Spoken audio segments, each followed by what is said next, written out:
3D, it's an interesting process, and I have not worked in it before, but I really am enjoying it. We looked at a lot of 3D films to try to see what works, and when we originally set up to do this, what we wanted to do is try to figure out all the 3D gimmicks that you can do and then figure out a way to put them all into one short film.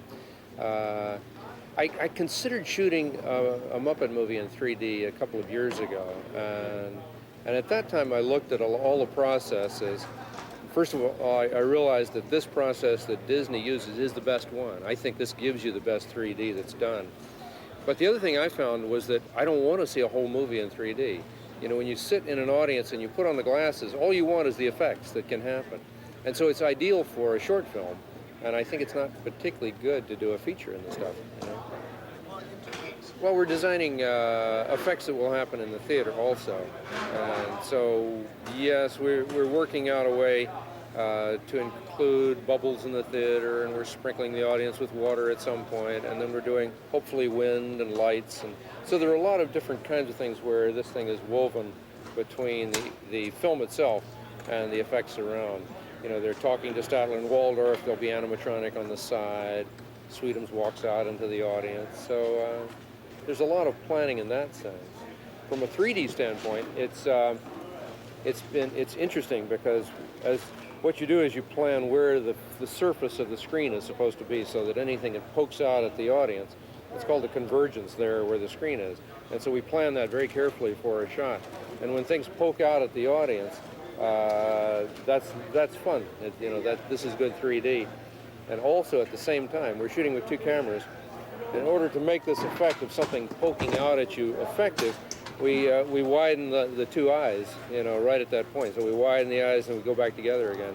And I don't think anybody's ever done this before in a 3D film. It's a new development that this camera makes possible. It's working. Oh, yes, very much so. We're working, because we're working with the Disney people in producing the film, and at the same time we're also working with the Imagineering guys that are designing the theater and the special effects within the theater.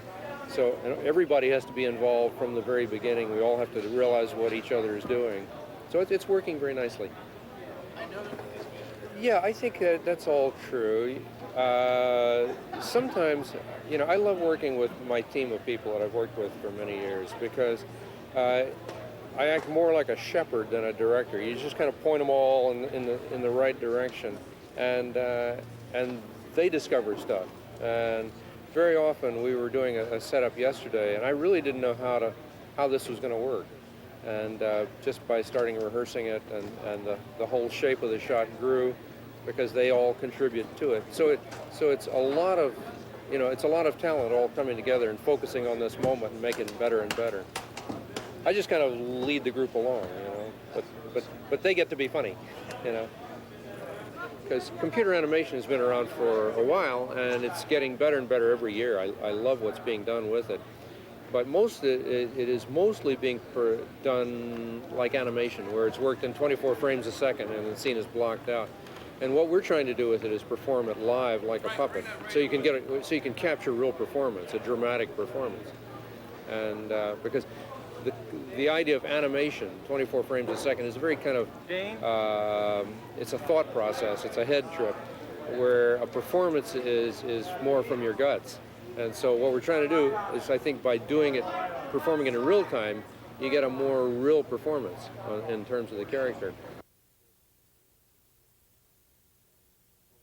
It's 3D, but it's not too pronounced. Well, the thing that has always been fun about the premise behind this show is that the characters that are in the show have they're not holding back that they're in 3D. They're making fun of the fact they're in 3D. And so in other shows like Captain EO and House of Wax and the old 3D movies, you're trying to put effects on top of a story that doesn't, you know, let down its guard. And here we've done the complete opposite. They're actually doing things to irritate you and to involve you in the thing in 3D.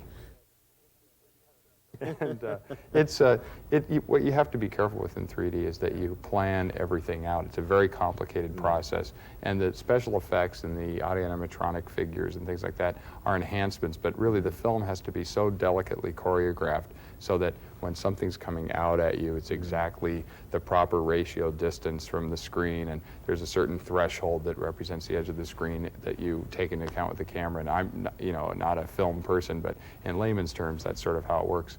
And if you try and do too many things too fast, it can tend to hurt people's eyes and blur their vision, and they get confused. And so you have to really, we wanted to keep the pace fun so that we didn't feel like there was anything missing, but we also wanted to make sure it was slow enough that people could appreciate everything.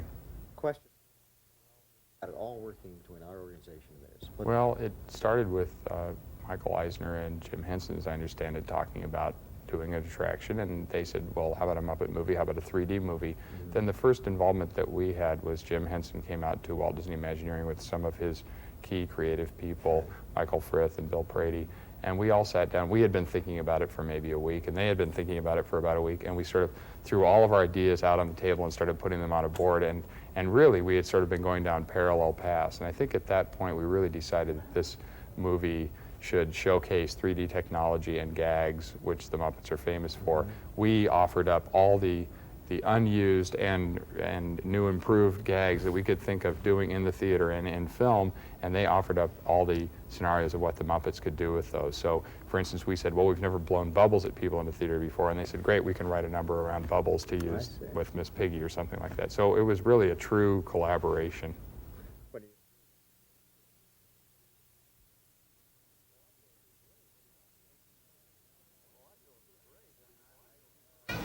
Oh, I feel great. I mean, I had no idea it was going to be this good. It's nice to be part of something that's good. Is the movie, now that you've seen it, is it everything that you envisioned, or is it more so? Well, I didn't envision it. I mean, I just performed on it. It was Jim who envisioned it. And so what was good was the fact that I worked on the movie as a performer, but Jim did all this work afterwards for about a year to make all this stuff work with the Disney people and the computer people. So what I finally saw was not the part I was involved in, but the whole experience is not just a 3D movie. It's, all these effects in the theater itself. So that was great.